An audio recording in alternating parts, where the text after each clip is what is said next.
Mesdames, Messieurs, peuple congolais, chers membres de la diaspora, je vous informe que notre pays est géré comme une colonie.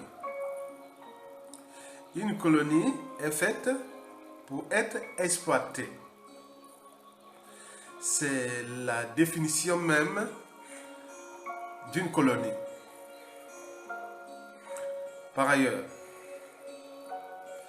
le cheval de Troie foncé de la gestion de la colonie Congo-Brazzaville est la France-Afrique. Mais il en existe plusieurs, au moins 4. Et parmi ces France-Afrique figure d'abord la France-Afrique des cellules africaines de l'Élysée et ou du Quai d'Orsay pour gérer les fameux accords, les 11 accords là. Donc le cerveau de la France-Afrique reste en fait les cellules africaines de l'Élysée et du Quai d'Orsay, c'est-à-dire le Big Brother ou les locataires de l'Élysée à chaque quinquennat.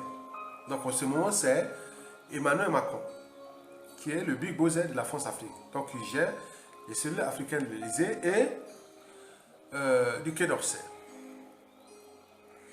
Il y a aussi d'autres France-Afrique qui exploitent ces accords-là.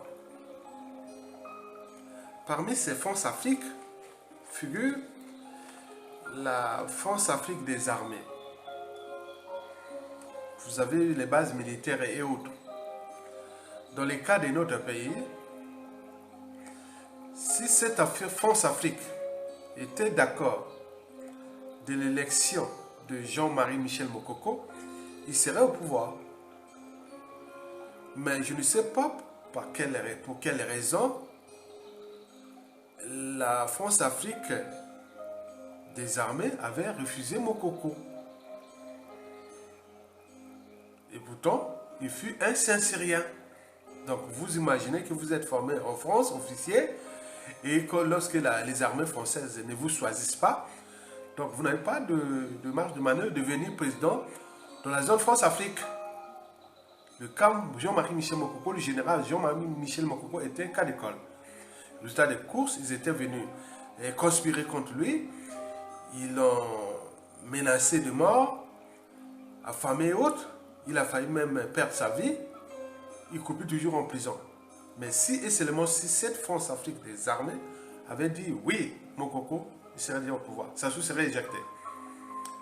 Donc vous devez en tenir compte de cette France-Afrique-là. La troisième France-Afrique, c'est la France-Afrique des multinationales. C'est elle aussi qui avait pris le contrôle dès 2016 face à Mokoko, qui avait influencé sur l'autre France-Afrique. Pour le groupe Total. La France-Afrique des multinationales. Qui gère en fait le monopole de ces accords-là, les 11 accords.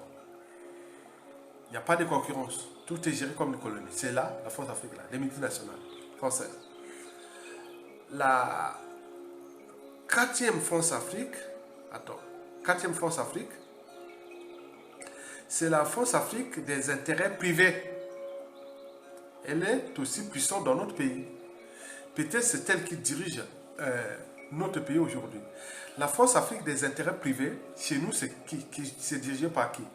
Par Jean-Paul Pigas, Jean-Yves Olivier et beaucoup, voilà, donc les comptes de l'État congolais sont à eux. Et enfin, la France-Afrique des réseaux francs-maçonniques. Et donc, je résume. La France-Afrique de l'Élysée et le Quai d'Orsay, la France-Afrique des armées, la France-Afrique des multinationales, la France-Afrique des intérêts privés et la France-Afrique des réseaux francs-maçonniques. En fait, la France-Afrique est une nébuleuse au service des intérêts, entre guillemets, français. mais pour nous, pour les intérêts néo-coloniaux.